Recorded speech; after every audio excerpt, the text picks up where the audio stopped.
Last week, as you might remember, I was discussing with Daniel Wild, the articulate and very persuasive Deputy Executive Director of Melbourne's Institute of Public Affairs, an address he had given in Perth, Australia's Green Tape Army, a comparative analysis of the growth of the environmental bureaucracy and the agricultural sector.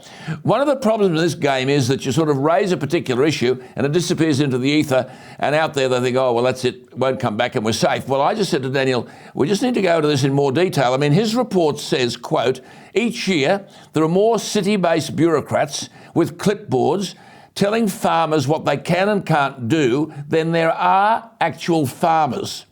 Now, he alluded to red and green tape strangling Australia's farming future. And I've got to tell you what, these are the people that put food on our table and on the tables of millions of people around the world.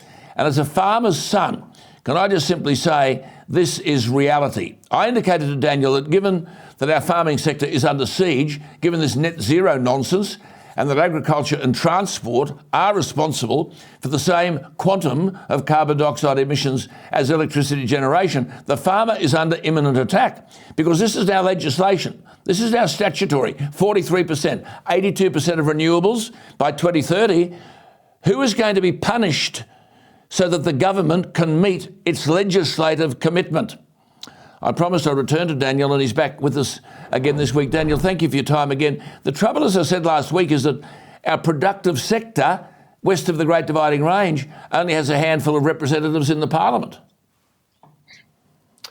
Well, you're right, Alan. That is a big issue. So many in Parliament come from a very narrow background. They're either from a lobbyist background or a staffer background, or they spend all their life in politics. Very few of them have any meaningful real-world experience. So they don't really understand what life is like, what the lived experience is of those in the productive sectors of our economy, whether they're on the farm, whether they're in the resources sector. They just think that money grows on trees. They don't have a deep understanding of how wealth is created. As you and I talked about last week, when you drive past a paddock of sheep or a field of grain or a cattle station, or when you're going past an LNG terminal or a train full of coal, that is wealth. That is how a new hospital is funded. That is how a new school is funded.